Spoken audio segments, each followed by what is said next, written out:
Hello दोस्तों, आज हम जानेंगे 1857 के विद्रोह के कारण एवं प्रभाव। 1857 का विद्रोह भारतीय इतिहास की एक महत्वपूर्ण घटना थी, जिसे भारत का पहला स्वतंत्रता संग्राम भी कहा जाता है। इस विद्रोह के कई कारण और प्रभाव थे जो निम्नलिखित हैं। विद्रोह के कारण: पहला, राजनीतिक कारण।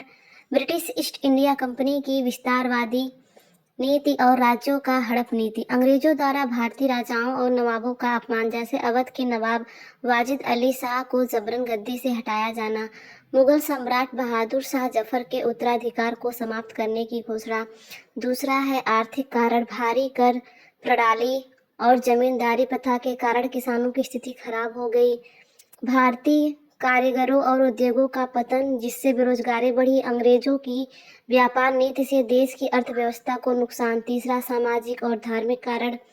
जाति और धर्म को लेकर भारतीयों में असंतोष। ईसाई धर्म के प्रचार प्रसार से हिंदू और मुस्लिम समाज में भय। सामाजिक सुधारों जैसे सती प्रथा और बाल विवाह पर प्रतिबंध को भारतीय परंपराओं में दखल माना गया। चौथा है सैन्य कारण। भारतीय सैनिकों के साथ भेदभाव और उनका वेतन कम होना। सैनिकों को समुद्र पर लड़ाई पर जाने का आदेश, जिसे कई हिंदू धर्म के खिलाफ मानते थे। चर्बी वाले कारतूस कांड। 1857 में चर्बी लगे कारतूसों को दांत से काटने का आदेश, जिससे हिंदू और मुस्लिम भड़क गए। विद्रोह के प्रभाव। पहला, राजनीतिक प्रभाव।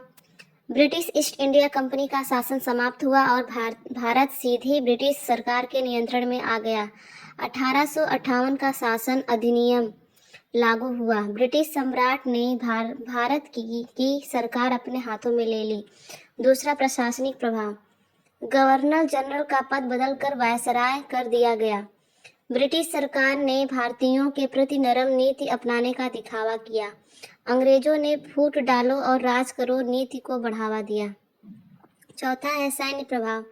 भारतीय सेना का पुनर्गठन किया गया और भारतीयों की भर्ती में कमी की गई। भारतीय सैनिकों को तोप और बंदूकों जैसी महत्वपूर्ण सैन्य इकाइयों से दूर रखा गया। अंग्रेजों ने भारतीयों की वफादारी सुनिश्चित करने के लिए सेना में जाति और धर्म के आधार पर भेदभाव बढ़ा दिया। पांचवा है दोस्तों आर्थिक प्रभाव। विद्रोह को कुचलने के लिए ब्रिटिश सरकार ने भारी खर्च किया, जिससे करों का बोझ बढ़ गया। भारतीय किसानों और व्यापारियों पर आर्थिक दबाव बढ़ गया। भारतीय उद्योगों के पतन की प्रक्रिया और तेज हो गई।